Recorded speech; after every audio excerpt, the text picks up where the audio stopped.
முழுவதும் அழிந்தது என்றார். அது விழுந்து முழுவதும் அழிந்தது. அன்பானவர்களே, இன்றைய நாளிலும் கூட தேவ சித்தம், நீ அவருடைய வசனத்துக்குள்ளே உன் வாழ்க்கை அமைக்க வேண்டும் என்பது தேவ சித்தம். அவருடைய வார்த்தை உன் இருதயத்திலே கற்பலகை இருதயமாகிய கற்பலையிலே பதிக்கப்பட வேண்டும் என்றது தேவ சித்தம். நீர் அவருடைய வாழ்க்கைக்கு உன்னுடைய வாழ்க்கையை, அவருடைய வார்த்தைக்கு உன்னுடைய வாழ்க்கையை திருப்ப வேண்டும் என்பது. அந்த வார்த்தை என்ன சொல்லுகின்றது?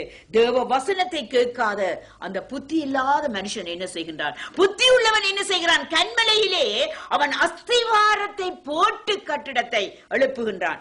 இயேசு என்னும் கிறிஸ்து என்னும் அந்த ஞான கண்மலையிலே அவன் அஸ்திவாரத்தை போடுகின்றான். புத்தி இல்லாதவன் என்ன செய்கின்றான்? அவன் மணல் மேலே, அங்கு அஸ்திவாரமற்றவனாக மணலிலே கூட இன்றைக்கு எத்தனையோ கட்டிடங்களை கட்டுகிறார்கள். ஆனால் என்ன செய்கிறார்கள்? ஆழமாக தோண்டி அங்கே அஸ்திவாரத்தை பலமாக போடுகிறார்கள். ஆனால் இந்த புத்தி இல்லாத மனுஷனோ வசனத்தை கேட்காதனாக அவன் தேவனுடைய சித்தத்தை தள்ளி வைத்து தன்னுடைய வாழ்க்கை வாழுகிறவனாக இருந்தான். எனவே அவனுடைய வாழ்க்கை அங்கே அழிக்கப்பட்டதை, அவனுடைய மாளிகை அங்கே அழிந்து போனதை நாங்கள் காணக்கூடியதாக இருக்கின்றது. ஆழமாக தோண்டி கற்பாறையிலே போடப்பட்டது. எனவே இங்கே வசனம் சொல்லுகின்றது என்ன? லூக்கா 6:46-47 வசனங்கள் இவ்வனமாக சொல்லுகின்றது. என்னை நோக்கி, என்னை ஆண்டவரே ஆண்டவரே என்று நீங்கள் சொல்லியும் நான் சொல்லுகிறபடி நீங்கள் செய்யாமல் போகிறது என்ன? அவர் இயேசு அழகாக இந்த கேள்வியை முன்வைக்கின்றார். என்ன சொல்லுகின்றார்? என்னை ஆண்டவரே ஆண்டவரே என்று நீங்கள் சொல்லுகிறார், ஆனால் நீங்கள் சொல்லுகிறீர்கள், ஆனால் நான் சொல்லுகிறபடி நீங்கள் செய்யாமல் போகிறது என்ன? இயேசு என்ன சொல்லுகின்றார்? தேவனுடைய சித்தத்தின்படி செய்யுங்கள். தேவனுடைய சித்தம் என்றால் என்ன? நம்முடைய நம்முடைய வாழ்க்கையை வழிநடத்த நம்முடைய கரத்திலே கொடுக்கப்பட்டிருக்கின்ற இந்த தேவ வசனம் ஒவ்வொன்றும் தேவனுடைய சித்தமாக இருக்கின்றது. அல்லேலூயா. நம்முடைய வாழ்க்கைக்கு எது வேண்டும் என்று நாங்கள் ஜெபத்தோடு தேவனுடைய வார்த்தையை நாங்கள் திருப்பும் போது தேவனுடைய வார்த்தை நமக்கு சித்தத்தை வெளிப்படுத்துகிறதாக இருக்கின்றது. அல்லேலூயா. அதை நாங்கள் பார்ப்போமானால் நீங்கள் செய்யாமல் போகிறது என்ன? என்னிடத்தில் வந்து அவன் என்ன செய்கிறான்? என்னிடத்திலே வந்து என் வார்த்தைகளை கேட்டு அவைகளின்படி செய்கிறவனை நான் யாருக்கு ஒப்பிடுவேன், யாருக்கு ஒப்பா இருக்கிறான் என்று அங்கே லூக்காவிலே இதே மத்தேயுவிலே கொடுக்கப்பட்ட சம்பவத்தை அவர் சொல்லுகிறார். அவன் யாருக்கு ஒப்பா இருக்கின்றான் என்றால், உங்களுக்கு யாருக்கு ஒப்பா இருக்கிறேன் என்று உங்களுக்கு காண்பிப்பேன் என்று சொன்ன இயேசு என்னத்தை காட்டுகிறார்? ஆழமாய் தோண்டி என்ன செய்கிறான்? அவன் கற்பாறையிலே ஆழமாக தோண்டுகின்றான். கற்பாறை மாத்திரமல்ல, அங்கே ஆழமாக தோண்டப்படுகின்றது. தோண்டி ஆழமாக தோண்டுகிறது மாத்திரமல்ல, கற்பாறை மேல் அஸ்திவாரம் போட்டு வீட்டை கட்டுகிற மனுஷனுக்கு ஒப்பா இருக்கிறான். அல்லேலூயா. அவன் வசனத்தோடு அங்கே என்ன செய்கிறான்? ஆழமாக தோண்டி அதை போடுகிறவனாக இருக்கிறான். அல்லேலூயா.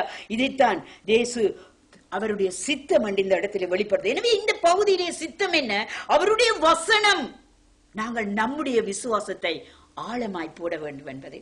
அடுத்ததாக மத்தேயு 25:1-13 வரையான வசனத்தை நாங்கள் அங்கே வாசிக்க பார்ப்போமானால், இயேசு அந்த இடத்திலே ஒரு உவமையை சொன்னார்.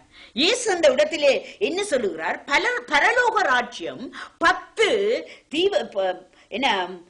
தீவட்டிகளை பிடித்துக் கொண்டு தங்களுடைய மணவாளனுக்கு எதிராக புறப்பட்டு போகிற 10 கன்னிகளுக்கு ஒப்பாக இருக்கின்றது.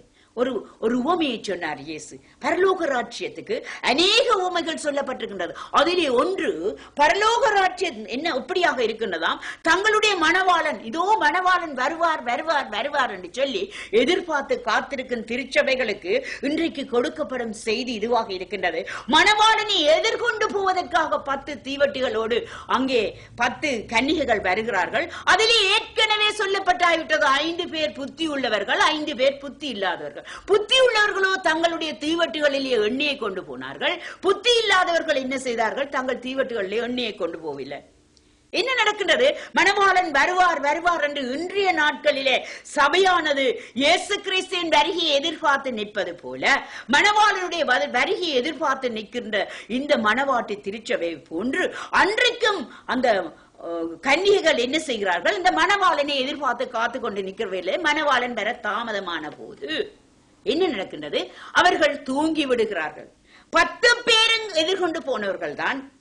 10 பேரும் மணவாளனை அழைக்க சென்றவர்கள் தான் 10 பேருமே தூங்கி விடுகிறார்கள். அது அல்ல அங்கு சம்பவமாக இருக்கின்றது. மணவாளன் வருகின்றார் என்ற சத்தம் அங்கே கொடுக்கப்படும் போது 10 பேருமே எழுந்து விட்டார்கள். ஆனால் என்ன நடக்கின்றது? அங்கே மணவாளனுக்கு எதிர்கொண்டு போவதற்கு 5 பேர் தான் தயாராக இருந்தார்கள். காரணம் என்ன? 5 பேரிடத்திலே தான் அந்த விளக்கை பற்றி வைத்து மணவாளனோடு இணைந்து கொள்ளக்கூடிய வெளிச்சம் இருந்தது. அந்த 5 பேரோடு தான் அந்த விளக்கை ஏற்றக்கூடிய எண்ணெய் இருந்தது. அந்த 5 பேரிடம் தான் மணவாளனோடு இணைந்து கொள்ளக்கூடிய உறவு இருந்தது. அல்லேலூயா! அந்த 5 பேர் கைவிடப்பட்டார்கள். எனவே அந்த உவமையின் கடைசி முடிவிலே இயேசு சொன்னார், எனவே மணவாளன் வருகின்ற நேரத்தை அறியாதபடியால் மணவாளன் வருகின்ற நேரத்தை நீ அறிகிறபடிக்கு விழித்திருங்கள். எனவே அந்த இடத்திலே தேவனுடைய சித்தம் என்ன? நாங்கள் விழித்திருந்த மணவாளனை எதிர்பார்க்க வேண்டும் என்று. அல்லேலூயா! எனவே தேவனுடைய சித்தத்தை நாங்கள் எப்படி அறிய வேண்டுமானால் தேவனுடைய வார்த்தையை நாங்கள் வாசிப்பது மாத்திரமல்ல, அந்த வார்த்தையை நமக்காக எடுத்துக்கொள்ளும் போது அங்கே வார்த்தையானது சித்தத்தை வெளிப்படுத்துகிறதாக இருக்கின்றது. அடுத்ததாக நாங்கள் மத்தேயு 25ஆம் அதிகாரம் 2 முதல் 4 வரையான வசனங்களை வாசிக்க கேட்போமானால் அதனூடாக ஆண்டவர் எங்களுக்கு வெளிப்படுத்துவதை நாங்கள் பார்ப்போம். அவர்களில் 5 பேர் புத்தியுள்ளவர்களும் 5 பேர் புத்தியில்லாதவர்களுமாய் இருந்தார்கள். புத்தி இல்லாதவர்கள் தங்கள் தீவட்டியில் எடுத்துக்கொண்டு போனார்கள், எண்ணெயோ கூட கொண்டு போகவில்லை. புத்தி உள்ளவர்கள் தங்கள் தீவட்டிகளோடு கூட தங்கள் பாத்திரங்களில் எண்ணெயையும் கொண்டு போனார்கள். ஹல்லேலூயா! பார்த்தீர்களா? சித்தம் என்ன? மணவாளன் அங்கே வருவதற்கு நாங்கள் என்ன, மனுஷகுமாரன் வரும் நாளையாவது நீங்கள் அறியாது இருக்கிறபடியால் விழித்திருங்கள். எனவே எண்ணெய் தீவட்டி எங்களுக்குள் இருக்குமானால் தீவட்டி எரிந்து கொண்டு இருப்பதற்கு நமக்கு எண்ணெய் வேண்டும். அது மாத்திரமல்ல, எண்ணெயும் தீவட்டியும் இருந்தால் போதாது, நீ விழித்து காத்து கொண்டிருக்க வேண்டியவர்களாக இருக்கிறாய். ஏன்? எப்பொழுதும் நாங்கள் விழிப்புள்ளவர்களாக இருக்க வேண்டும். எந்த நேரத்திலும் எப்பொழுது எங்களை தன் வலைக்குள்ளே விழுத்தலாம் என்று இரவும் பகலும் சுற்றி சுற்றி திரியும் சாத்தான் இடத்திலே இருந்து எங்களை காப்பதற்கு எந்தவன் எங்களோடு கூட இருக்கின்றார். ஆனாலும் கூட அவன் எப்பொழுதும் எங்களை விழுத்தலாம் என்று சொல்லி வகை பார்த்து கொண்டு இருக்கும் இந்த நாட்களிலே நானும் நீங்களும் விழித்திருக்க வேண்டும் என்று அழைக்கப்படுகின்றோம். இதுதான் அங்கே சித்தமாக இருக்கின்றது. இதுதான் அந்த வசனத்திலே அங்கே தேவ சித்தமாக இருக்கின்றது. எனவே தேவனுடைய சித்தத்தை அறிந்து, எனவே தேவனுடைய வார்த்தைக்கு முக்கியத்தை கொடுத்து, தேவன் நம்மோடு எதை உணர்த்துகின்றாரோ அதை நம்முடைய வாழ்க்கைக்காக திருப்பி அதன்படி வாழ நாங்கள் அழைக்கப்படுகின்றோம். எனவேதான் வசனம் திரும்பவுமாக நான் சொல்லுகிறேன், பிதாவின் சித்தப்படி செய்யாதவன் பரலோக ராஜ்யத்தில் பிரவேசிக்க முடியாது. பிதாவின் சித்தப்படி செய்யாதவன் பரலோக ராஜ்யத்தில் பிரவேசிக்க முடியாது. ரோமர் 2:13 பவுல் இவ்வனமாக சொல்கின்றார், நியாய பிரமாணத்தை கேட்கிறவர்கள் தேவனுக்கு முன்பாக நீதிமான்கள் அல்ல, நியாய பிரமாணத்தின்படி செய்கிறவர்களே நீதிமான்களாக்கப்படுவார். அல்லேலூயா! நியாய பிரமாணங்களை நாங்கள் கேட்கலாம், 1000 பிரசங்கங்களை கேட்கலாம், 1000 முறை வேதாமத்தை கூட திருப்பி திருப்பி நாங்கள் வாசிக்கலாம். அந்த வார்த்தை உன்னோடு செயல்படாவிட்டால், அந்த வார்த்தை உன்னுடைய வாழ்க்கையை மாற்றாவிட்டால், அந்த வார்த்தைக்கு நீ உன்னுடைய இருதயத்தை கொடுத்து ஆவியானவரும் உன்னுடைய ஆவியும் இணைந்து அதற்கு வெளிச்சத்தை உண்டாக்கி உன் வாழ்க்கையிலே அதை கொடுக்காவிட்டால் அது வெறும் வார்த்தையாகவே இருக்கும். உன்னுடைய வாழ்க்கை வெறுமையான வாழ்க்கையாவே இருக்கும். அதைத்தான் இங்கே பவுல் திரும்பவும் சொல்லுகின்றேன், நியாய பிரமாணத்தை கேட்கிறவர்கள் தேவனுக்கு முன்பாக நீதிமான்கள் அல்ல, நியாய பிரமாணத்தின்படி செய்கிறவர்களே நீதிமான்களாக்கப்படுவார். அல்லேலூயா! எனவே சகோதரனே, சகோதரியே, நீ வார்த்தைக்கு எவ்வளமாக இடம் கொடுக்கிறாய்? வார்த்தை தேவனுடைய சித்தம், வார்த்தை தேவனுடைய வெளிச்சம். அது உன் கால்களுக்கு தீபமும் உன் பாதைக்கு வெளிச்சமுமாக இருக்கின்றது என்று சொல்லி வசனம் சொல்லுகின்றது. யாக்கோபு 1:22 தேவனுடைய சகோதரனாகிய யாக்கோபு இவ்வனமாக சொல்லுகின்றார், அல்லாமலும் நீங்கள் உங்களை வஞ்சியாதபடிக்கு திருவசனத்தை கேட்கிறவர்களாய் மாத்திரமல்ல அதின்படி செய்கிறவர்களாயும் இருங்கள். அல்லேலூயா! 1000 திருவசனங்களை கேட்டாலும் அதின்படி நடக்காமல் இருப்பாயானால், மகனே மகளே, உன்னுடைய வாழ்க்கை பாதாளம் என்பதை நீ சிந்தித்துக்கள். உன்னுடைய வழிகள் பாதாளம் என்பதை நீ சிந்தித்துக்கள். உன்னுடைய வழிகள் எங்கே போகின்றது என்பதை நீ சற்று திரும்பி நிதானித்து பார். வாழ்க்கை வார்த்தையினால் கட்டப்பட வேண்டும். திரும்பவும் சொல்லுகிறேன், அல்லாமலும் நீங்கள் உங்களை வஞ்சியாத படிக்க. இதோ நான் பிரசங்கத்தை கேட்கின்றேனே, இதோ நான் வார்த்தையை வாசிக்கின்றேனே, இதோ நான் அங்கே போகின்றேனே, அந்த ஊழியத்தை செய்கின்றேனே, இந்த ஊழியத்தை செய்கின்றேனே என்று சொல்லிக் கொண்டிருக்கிற ஊழியக்காரனை, ஊழியக்காரியே, இந்த நாளிலும் கூட உங்களை வஞ்சியாத படிக்க திருவசனத்தை கேட்கிறவர்களாய் மாத்திரமல்ல, திருவசனத்தை நாங்கள் கொடுக்கிறவர்களாய் மாத்திரமல்ல, அதன்படி செய்கிறவர்களாகவும் இருக்க அழைக்கப்படுகிறோம். அல்லேலூயா. திருவசனத்தை செய்கிறவர்களாகவும் அழைக்கப்படுகிறோம். ரோமர் 6:18 இவ்வளமாக சொல்லுகின்றது. யார் இந்த மாம்சத்துக்குரியவர்? இங்க பாருங்கள், இதிலே மாம்சத்துக்குரியவர் நாங்க பாப்போமா? மாம்சத்துக்கு உட்பட்டவர்கள் தேவனுக்கு பிரியமாயிருக்க முடியாது. இரண்டாவது முடியாது. முதலாவது முடியாது, தேவனுடைய சித்தப்படி செய்யாதவன் பரலோக ராஜ்யத்துக்குள்ளே பிரவேசிக்க முடியாது. இரண்டாவது முடியாதது என்ன? மாம்சத்துக்கு உட்பட்டவர்கள் தேவனுக்கு பிரியமாக இருக்க முடியாது.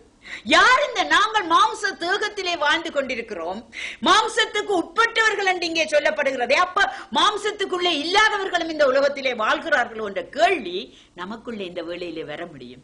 சகோதரனே, சகோதரியே, மாம்சத்துக்கு உட்பட்டவர்கள் யார் என்று நாங்கள் பார்ப்போமானால் ரோமர் 6:17-18 பவுல் இவ்வனமாக சொல்கின்றார். முன்னே நீங்கள் பாவத்துக்கு அடிமைகளாக இருந்தும் உங்களுக்கு ஒப்புவிக்கப்பட்ட உபதேச சட்டத்துக்கு நீங்கள் மனப்பூர்வமாய் கீழ்ப்படிந்ததினாலே தேவனுக்கு ஸ்தோத்திரம், பாவத்தினின்று நீங்கள் விடுதலையாக்கப்பட்டு நீதிக்கு அடிமையானீர்கள். அல்லேலூயா.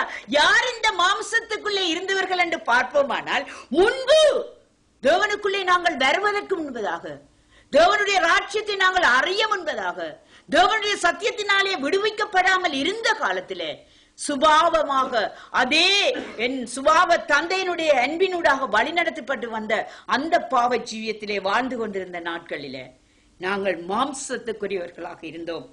இப்பொழுது அப்படியாக மாற்றப்பட்டோம் என்று பவுல் சொல்கிறார். முன்னே நீங்கள் அப்படி பாவத்துக்கு, அப்படி மாம்சத்துக்குள்ளே நீங்கள் அடிமையாக இருந்தபடினால் எப்படியாக இருந்தீர்கள்?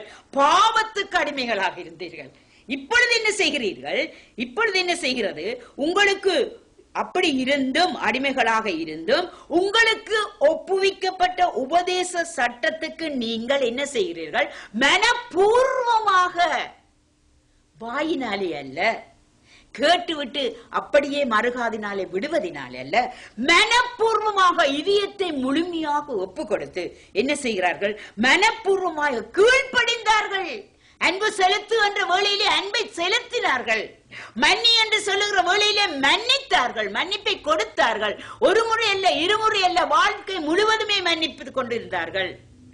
அவர்கள் என்ன செய்ய மனப்பூர்வமாய் கீழ்ப்படிந்ததினாலே தேவனுக்கு ஸ்தோத்திரம் என்று சொல்லி அங்கே ரோம சபைக்கு சொல்லி போட்டு கீழே அடுத்த வசனம் என்ன சொல்லுகின்றார் என்றால், பாவத்தினின்று நீங்கள் விடுதலையாக்கப்பட்டு நீதிக்கு அடிமையானவர்கள். அல்லேலூயா.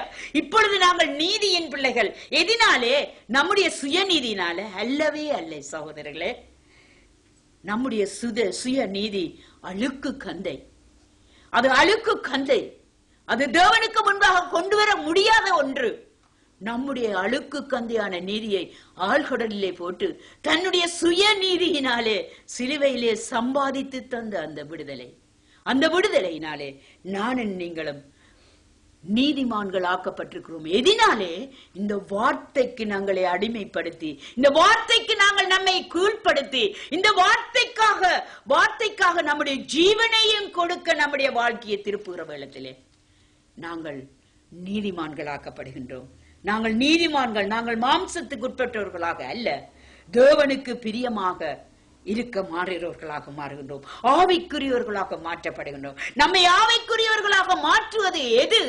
தேவனுடைய ஜீவனை கொடுத்த அந்த வார்த்தை, தேவனுடைய ஜீவனை கொடுத்த அந்த வழி, அந்த தேவனுடைய ஜீவனை கொடுத்த ரட்சிப்பு நம்மை மாம்சத்துக்குள்ளே இருந்து என்ன செய்கிறது? ஆவிக்குள்ளாக மாற்றுகின்றது. எனவேதான் இரண்டாவது முடியாதது என்ன? மாம்சத்துக்கு உட்பட்டவர்கள் எப்பொழுதும் தேவனுக்கு பிரியமாக இருக்கவே முடியாது. ஏனெனில் அவர்கள் மாம்சத்துக்குரியவர்கள், மாம்சத்துக்குரியதைத்தான் சிந்திப்பார்கள். அதைத்தான் இங்கே ரோமர் 8:8 அழகாக சொல்லுகின்றது. மாம்சத்துக்கு உட்பட்டவர்கள் தேவனுக்கு பிரியமாக இருக்க மாட்டார்கள். வாசிக்க கேட்போமா? ரோமர் 8:5 இருந்து 10 வரையான வசனங்கள். அன்றியும்